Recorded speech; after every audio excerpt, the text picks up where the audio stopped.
can't do this one.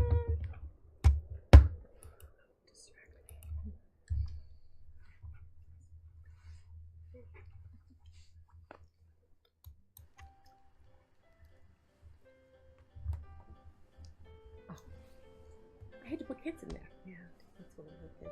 Oh. That was William, right? Uh-huh. They can't hear us. Oh, okay. AJ. That was AJ. Uh-huh. Nikki was the first one, right? Aww.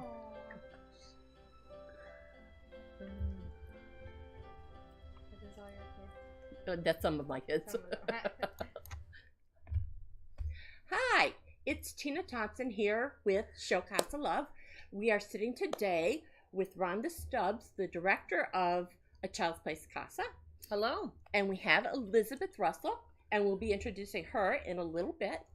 But what I thought we'd do today is we'd talk about what an imaginary week in your life is like. Yeah. Particularly for work. Your private life can stay private. Do I have to get out of my pajamas for my imaginary week? No. We'll assume Excellent, you're just excellent. fine. Very good. CASA stands for Court-Appointed Special Advocates. That means that the court has asked them to do something. Therefore, why don't you tell us what the court has asked them to do, Okay. and then a little bit about the court hearings. Okay. All right. So court has asked us to advocate on behalf of the abused and neglected children we are appointed to.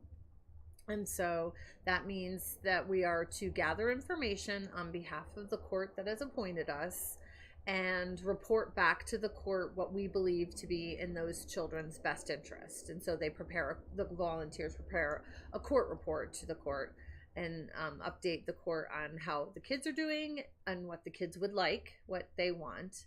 And if we disagree about that, what the kids want being in their best interest, then we would educate the court on why we don't think that is the best choice. And then letting them know how the parents are doing, fixing whatever challenges they were facing that caused them to be within the court system. And then, all the fun stuff, what's their favorite color, what's their favorite food, dinosaur, movie, sports, all that type of stuff, so that the court has a better picture of that child overall about who they are. We always include pictures in our court reports, so the court has an image of what those kids look like. And that's the basic, and then that happens at every hearing. And then we come back again for the next hearing. We redo the court report, update the court about anything, and then the cycle continues. We continue to monitor, and then throughout the lifetime of the case. So maybe 8 to 10 court reports, hypothetically, maybe, over the time of the case. Okay, and I understand you had quite a few court cases last week. Yes, unfortunately, only in two of our 3 counties, I think we were in. We had 70 hearings, 70 kids that were reviewed in 2 Brooke and Hancock counties in the last week. And that's out of how many? How many kids? Yeah. Ooh, you didn't ask me to pull that statistic. That's a trick Let me question. tell you, because I know it. It was 286 as of the last newsletter. Right, but that would be all 3 counties. Right. So 70 of about 200, probably, hypothetically. Okay. Let's imagine it's Tuesday now. You've done your court hearings. Yes. It's Tuesday. Your whole calendar's taken up with MDTs. Yes, it is. Tell me what that is. So an MDT is a multidisciplinary treatment team meeting, and that means where we get together, everybody who's affiliated with the case. For example, the one we just came from has the parents, the lawyers for the parents, the provider of services, so the person teaching parenting skills, budgeting, adult life skills, providing the transportation for the parents that don't have transportation or aren't allowed to drive their cars right now, and the social worker, the prosecuting attorney, and the guardian ad litem for the child. And so and CASA. And so everybody who kind of touches the life of that case, the schools could maybe be there. I think that's the high point of the regulars who would be at a therapist sometimes joins. And so we talk about everything related to those kids and the services the family needs, why one thing isn't working, how do we fix that thing that isn't working, drug drug screens. We spent a lot of time Yeah. talking about drug Yeah. screens, and just all sorts of basics about the family and what our plans are for moving forward for reunification. How can we get these things taken care of and fixed? And yesterday we talked about the slow reunification. Like, okay, so now we've gone from supervised visits to unsupervised visits, Right. and now we were planning on how we would get to the overnights for the weekend. And so just making sure everybody's on the same page and everybody shares all the information, because it's hard to get all the messages Right. to everyone. Right. And that's a wonderful way of touching base with everybody. Right, because we all need to know all that critical information about different small details are very important. Now, the parents go to those meetings, right? I Yep. wanted to make sure Yep. that was the Yep. case. Yeah. Yep. All right. Now it's Wednesday. Mhm. Imaginary Wednesday. It's record keeping day. Woo, Isn't that your favorite? yay! I know that Rhonda has spent full 8-hour days Yes. doing record keeping. 12-hour days probably. Yeah, that's probably true. Why don't you tell us what you keep records of?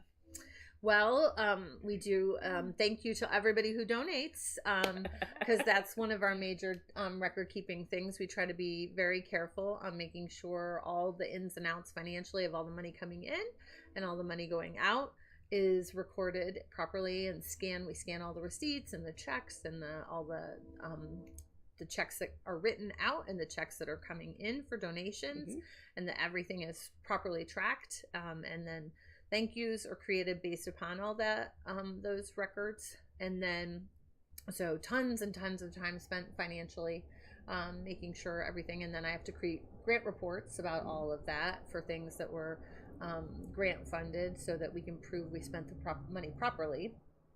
And so there's a lot of grant reporting and record keeping that goes into that. We track all those, the reason I know I had 70 hearings is because I have to report that for my grant about how many kids we advocated for that week. Right. And so that's a record keeping element.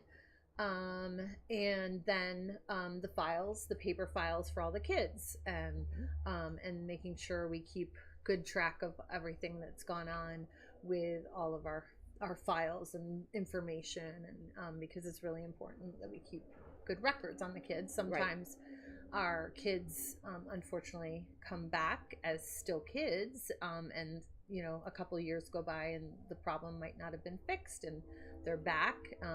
We have a family right now, our volunteer yesterday in a meeting asked for us, can we find the old file? I need to know some information about something from the old file. And so we'll have to go into the basement and dig out the old file for that family, because they're unfortunately back with us. But also in our 24-year history, a couple times some flooding has happened and the department lost their entire file. And we were able to produce our file to recreate the old file when the case came back. Because they couldn't find any records of it. And then one time it was just inexplicably lost. There was no Mother Nature involved. Yeah, that happened. The department too. called us and said, do you have your file on the Smith family? And we were able to find ours. So it only increases my hoarding abilities. Yes, yeah, I believe that to be the case. Yes. The volunteers you have to keep record of Yes, too. yeah, thank you. Yeah, they keep track of all of their anything they do on their case. We had an in-service last night. We asked them to keep track of those hours they spent with us doing their continuing education, so they can be better volunteers. And so the miles they drive, they don't get mileage, but when the year ends at tax time, we can give them a printout of the miles they drove on behalf of CASA, Right. and an official sort of letterhead if they've turned them into us every month. And then they use that for their taxes to prove that they did these volunteer contributions. And so all sorts of different, and then we have to turn it into our federal grantors, because our grants require us to have a matching component. And Right. so so we have to keep many records. Yeah. Now we talked about a little bit about the volunteer data. That brings us to Elizabeth. It does. Can you introduce Elizabeth for us? Yes, absolutely. So we're super excited that we have filled our volunteer coordinator position because it was empty for 6 months, and that was the ship was going down with records and all that. You know, it's pure chaos. But we have filled our position. Elizabeth Russell has taken the position. We're not sure. We might do a mental hygiene to check if she's sane to join us here on this chaos. But we're super thrilled to have you, Elizabeth, and glad Elizabeth comes to us with some experience. She was a CASA volunteer with us for a couple of years before she took the deep dive with us and came on. And so this is day 14. She's been with 2 weeks. Yeah, 2 weeks. Day 14. Woo-hoo. Made it through 2 weeks. Wow. Elizabeth, you were a volunteer and now you're the volunteer coordinator. Tell us how that's different. So I'm still learning the ropes, I'll be honest. You know, it's at day 14. It'll take a while. I definitely I chose this because I realized CASA is a big passion of mine. I've been explaining to everyone it's a passion project. I'm always, even when I was a volunteer, I was trying to recruit people, so it makes sense for me to, you know, do that now, I guess, for a living. But as the coordinator now, it's different. I get to actually kind of keep tabs on and meet with the other volunteers, and I'm meeting a lot of them so far, and I'm just realizing how wonderful they all are. So that's been a really nice part, because before, as a volunteer, I focused on my own cases, right? And unless I came to an in-service or some event, I didn't really get to mingle with that. That was because of my own busy schedule. Right. But I did get to mingle with too many volunteers. So now, as the coordinator, you get paid to mingle. Yeah, I get paid to mingle. I eat some good sandwiches occasionally. There you go. Yeah, there. Yep. So yeah, it's really it's nice to get to like put a face to all these names of these volunteers, right? And, how hard they're working for our community. So Very good. Yeah. All right, now it's Imaginary Friday. Woohoo! And you are scheduled for home visits. Can you tell us about what they are and why you have so many? Yeah, so we actually do have a home visit scheduled next Friday. So it's for one of our Jefferson kids, a young lady. She's we FaceTimed with her yesterday to chat and check in. She was so sweet. She's 17, and she told me once a month wasn't often enough, and I'm like, so I said, yeah, but she lives in Zanesville, so that's a hike. It's a and distance. I said, I'm like so flattered that a 17-year-old girl who, you know, I was pretty mean at 17. Luckily, my mom doesn't have the capability to stream this and hear me admit that. But it's just, you know, I was really pleased that she wanted to share that with me. And so all of a sudden I got inspired, and I was like, well, I can Zoom with you or FaceTime with you once a week. I just can't drive to see you once a week. And she said, yes, that's what she would love that. So we got to FaceTime with her yesterday for 45 minutes and hear all about, you know, all the woes. We talked, you know, outfit selections. And there's a lot of drama when you're 17. There is. There was a big kerfluffle at school with some guy named Aiden, and I'm not going to say Aiden's in the wrong, but Aiden, shape up. Shame on you. And, you know, so we got to hear all about that. And so getting to know her so that we can report to the court what she wants. Specifically for her, you know, it's gone through a lot of cycles. I don't want to have any contact with my mom. I don't want to see her. I don't want to talk with her. I don't want to do anything. And then a month goes by and she's like, yeah, I'll do family therapy with her. Okay. All right. Then it's, I don't want to see her. I don't want to talk to her. I don't want to have anything to do with her. And then yesterday she's like, yeah, I want to visit my mom. Like that was totally normal. And I'm like, oh, okay, well, cool. We'll change that. Change that. So it's important to stay in touch with them and stay connected, because your thoughts can change, you know, and that type of thing. And so, and also seeing our kids are safe. We've had the unfortunate experience in 24 years going out and doing home visits and finding our kids unsafe and having to stay right there and call, you know, for help, and report what was going on to the authorities so that things could be fixed immediately.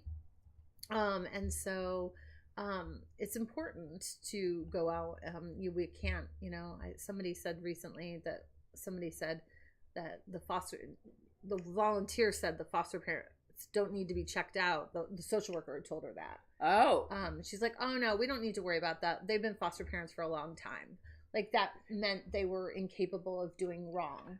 And we were like, that's not true. No. No. No, we're going to still look into this. Sure. And so, just bureaucracy can be bureaucratic. And so we need to, hold them accountable, go out and see our kids face to face and make sure they're safe. And sometimes the match is just wrong. Yeah. This one kid just really hits all of the buttons. Right.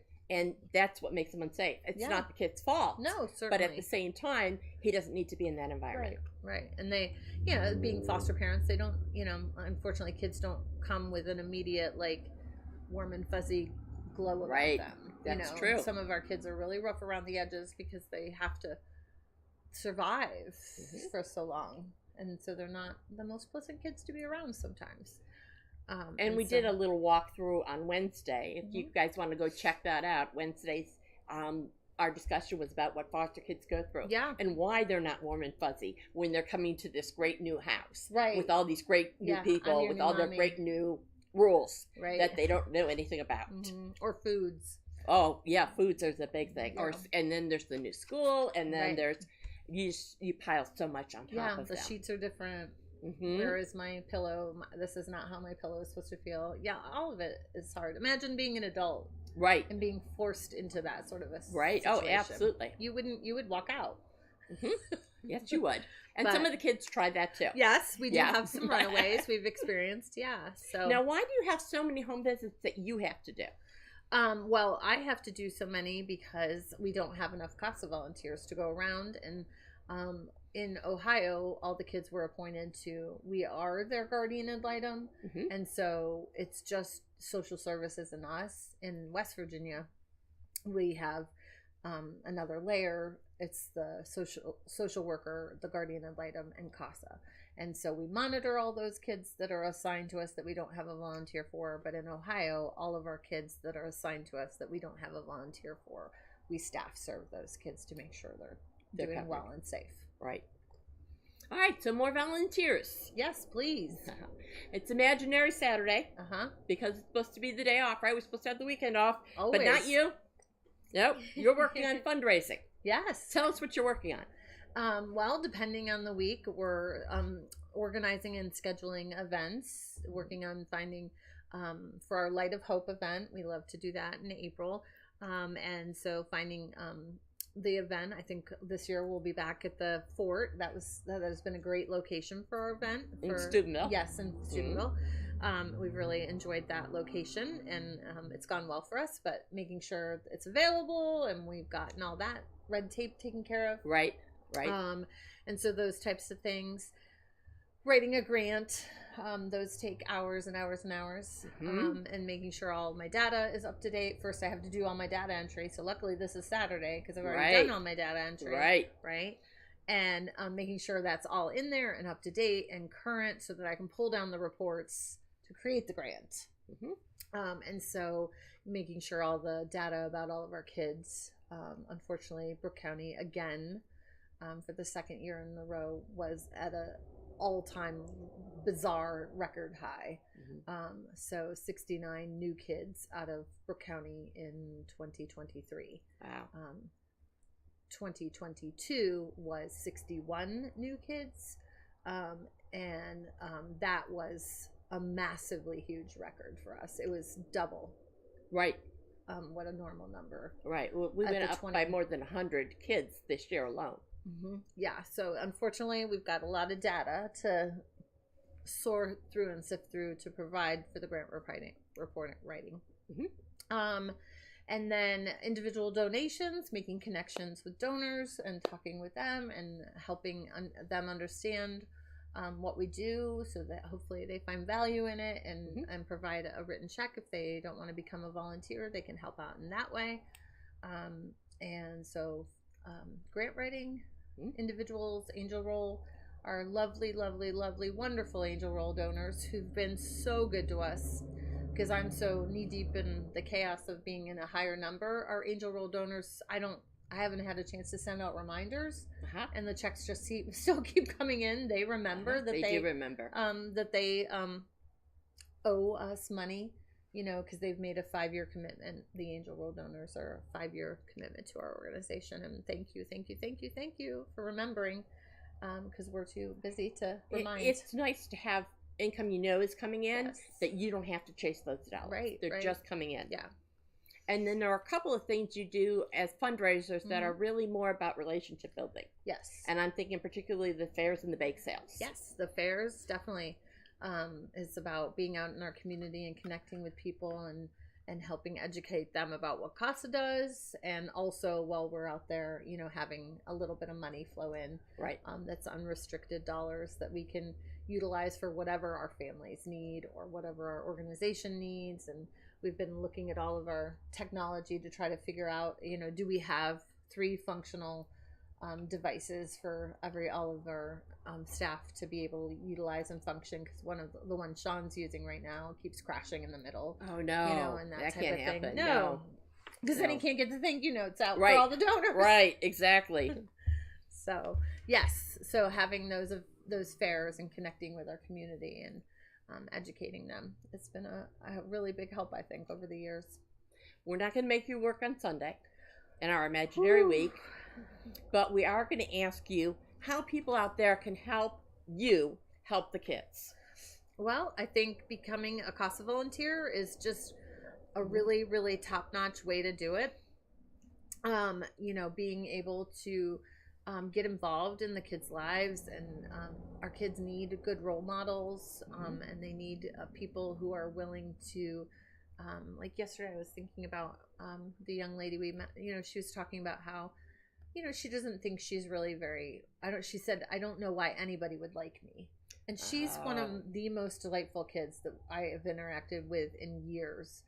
And so just having that meaningful conversation with her and trying to rework her negative self-talk. Right. And I'm like, no, we're not.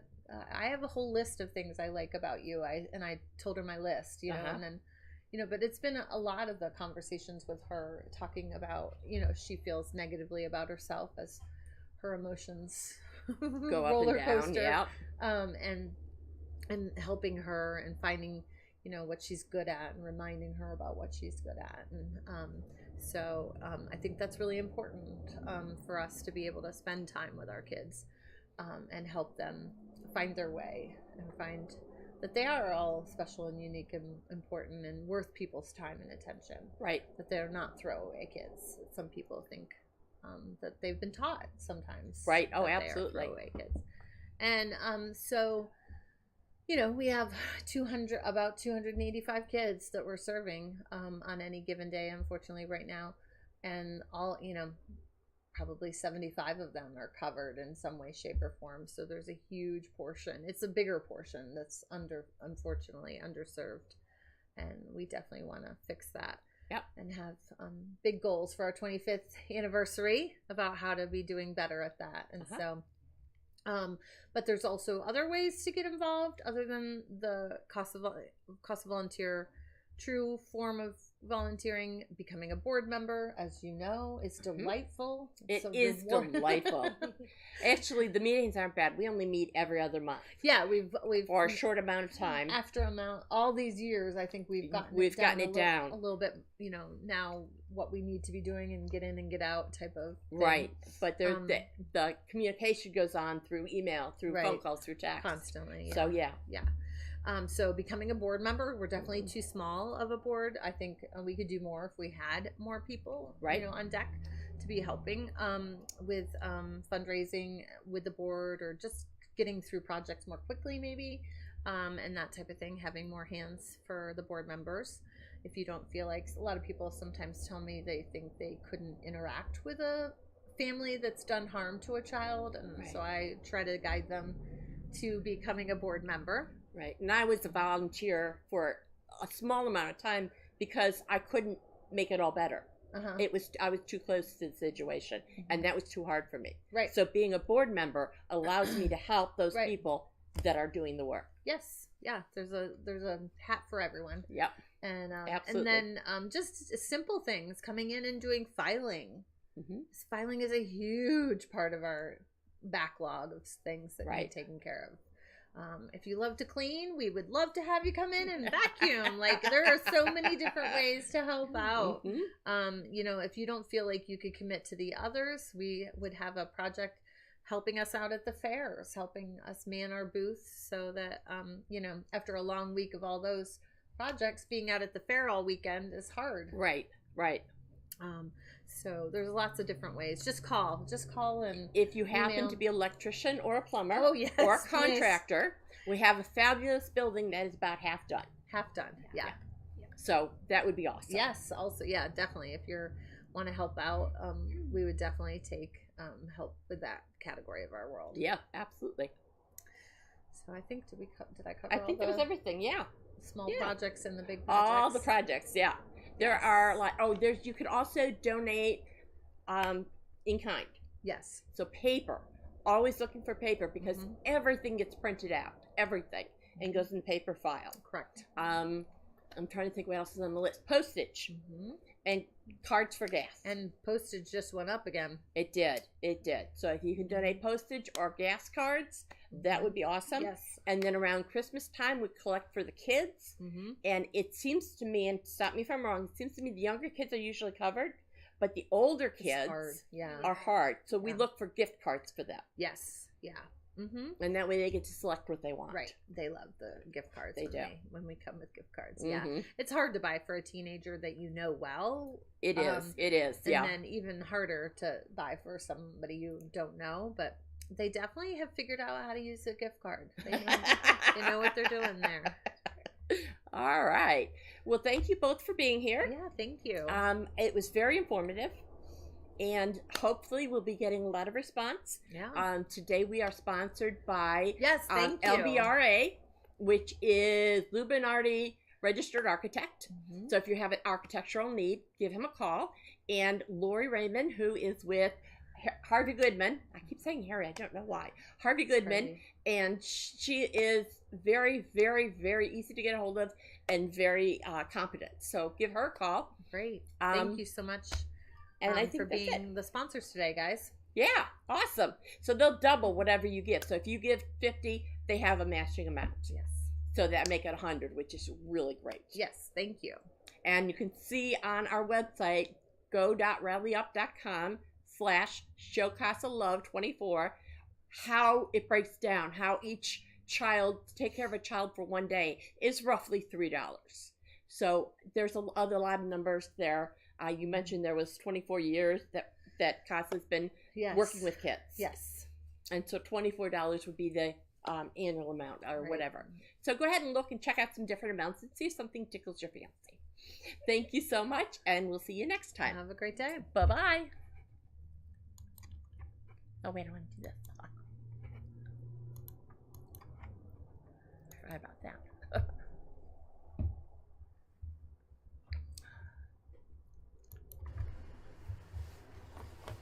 Nikki, the first one. Oh my gosh, James. That's all of them. Yeah, oh, I know, right? Some of those pictures I went through and went, oh, this has got to be in there somewhere. That's William. Yeah. That's AJ. Very photogenic as a little kid. So many pictures of her. And James, of course, with his faces. Nikki.